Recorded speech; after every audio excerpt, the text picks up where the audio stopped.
Like every cantonment, there are many peculiarities which differentiates cantonment from civil area. Kanpur cantonment has yet another very unique thing, which I enjoy every day, but today I will talk about it. When I go for a regular walk or run or exercises there is a very unique thing. There is a St. Patrick Church. In the morning, the bells are ringing in the hymns. They play the hymns there out there. You are hearing. You go a few steps further, you find a temple there, and the priest, the Panditji, is also singing his hymns along accompanied with the music. And you are again enjoying that hymn, the rhythm, the soothe, the soothing, the very soothing uh, music.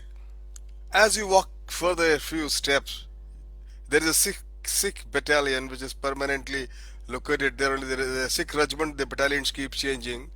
So there is a Gurdwara there, and the Gurbani is at the full swing. You continue enjoying the same serene, despite the different words, the different music, the different hymn, and then you go further, you'll find there's another mosque. Although there is no hymns or things going on in the mosque, but they do certainly have a reciprocal arrangement so that don't miss out and you realize their presence too. My friend, it is such a wonderful experience to notice. And you realize, every day I realize, but today I'm talking about that all these religions have a few words believed to have a powerful, protective, and cultural and a curative potential. It is really difficult to unravel the mystery behind them, all of them, because you don't understand half of them. But in India, in Hindustan, we call it, we have the mystic syllable there. And now, Hindustan, first I talk about the temple hymns in Hinduism, and the mystic word is Om. Om. It is chanted with its elongated form, Om, and believed to have the entire range of sounds in it, intoned by itself, or it can it can balances out everything to take you to the spiritual note, and that this is also the considered is the with one of the names of the god, Hari, Hari Om.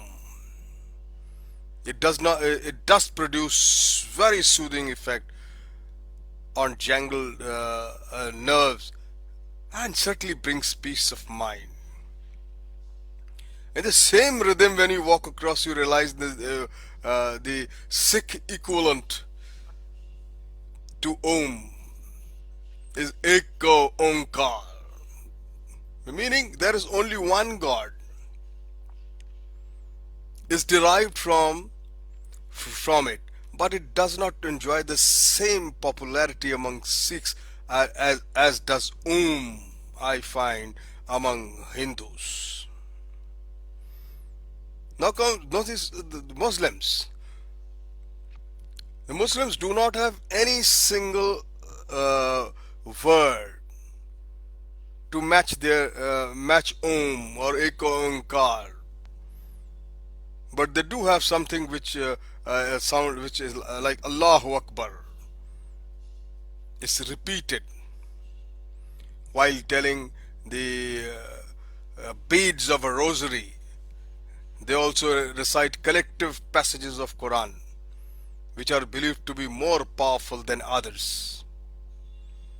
The most frequent quoted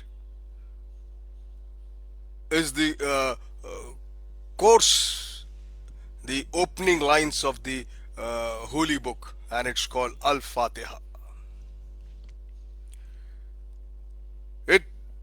Al Fatiha, all praises to God.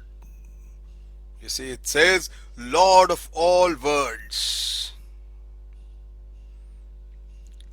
most beneficial, most merciful,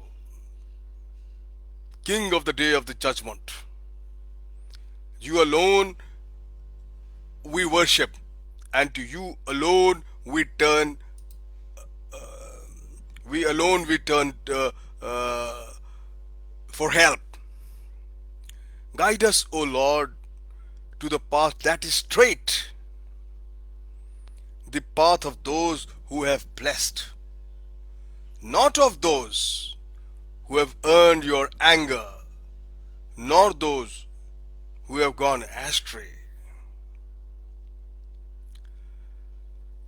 Now, next to Al Fatiha for Muslims, the second most popular verse is Ayatul Kursi, the throne verse. God, there is no God but He, the living, sustaining, the ever self-subsisting. Neither does someone, neither does somnolence affect him, nor sleep. To him belong to all that is in his heaven and the earth, and who can intercede with him except by his leave. Known to him is all that is present before men and what is hidden. Everything is known to him.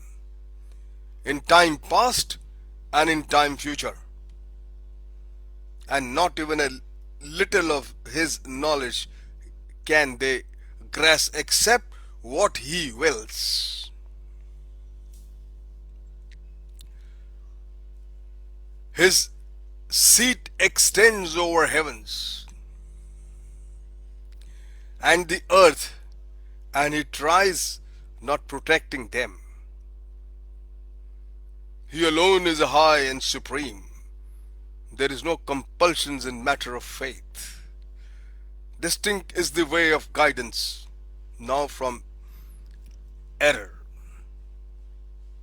He who turns away from the forces of evil and believes in God will surely hold fast to the handle that is strong and unbreakable, for God hears all and knows everything.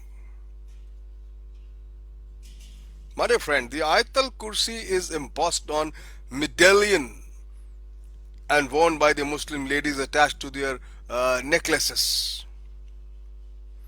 It is also the most popularly quoted verse on Muslim graves. The third in popularity are lines from Surah Yasin.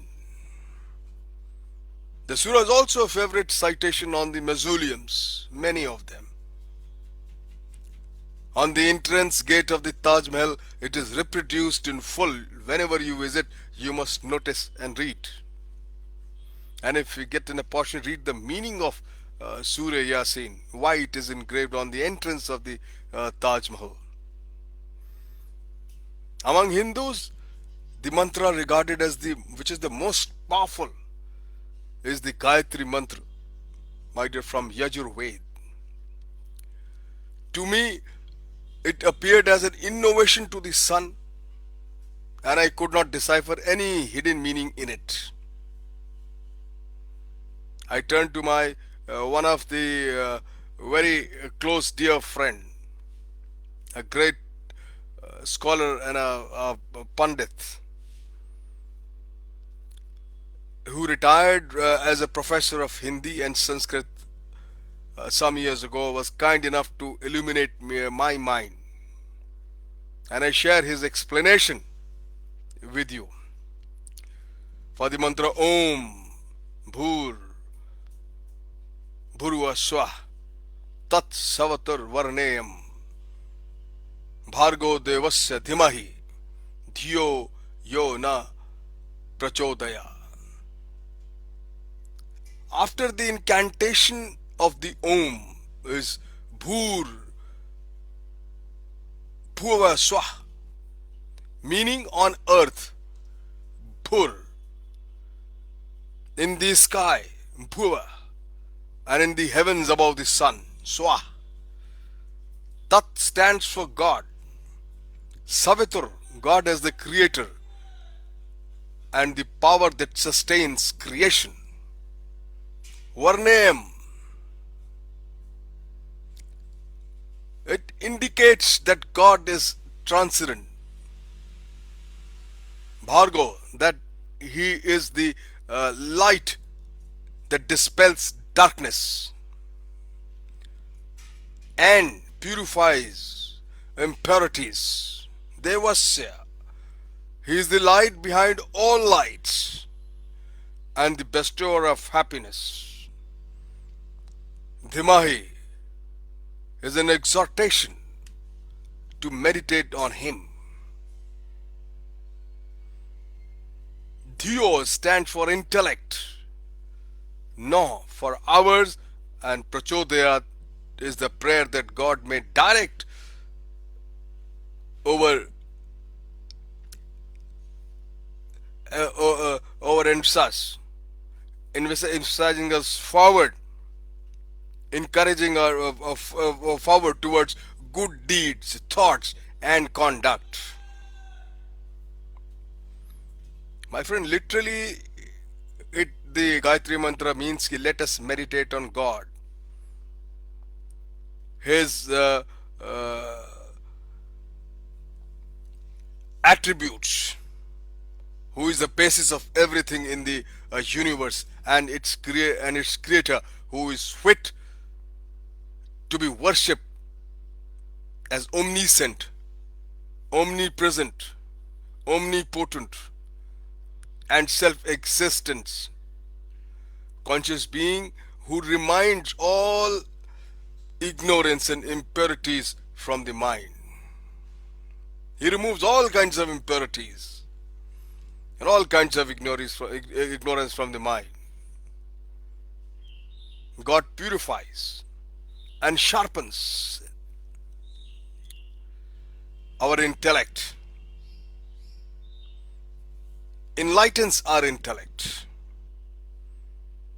My friend, the great Pandit explains the purpose of reciting the Gayatri Mantra.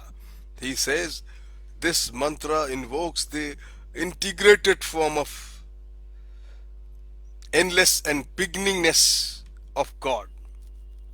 All limitations which are normally found in the worship of a personal God or goddess is to be totally absent with goal.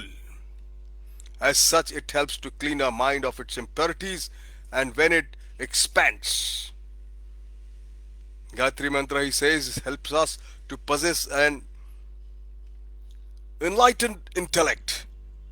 This also makes us maintain a constant awareness of the very basis of our existence, my dear friend. Every day I take a walk in the cantonment, passing all through these four beautiful institutions and hearing these chanting. This reminds me of a couplet from a very great poet कि तेरे चिराग अलग हों, मेरे चिराग अलग, मगर उजाला तो फिर भी जुदा नहीं होता. लाखों तारों ने एक रात की किस्मत बदली, लाखों तारों ने एक रात की किस्मत बदली, एक सूरज ने उगाए हैं सवेरे कितने. My dear friend, life is beautiful. Enjoy life every moment, and see that this moment passes off the most beautifully as you can, irrespective of the external factors, be it health, professions, social or personal problems. Thank you very much.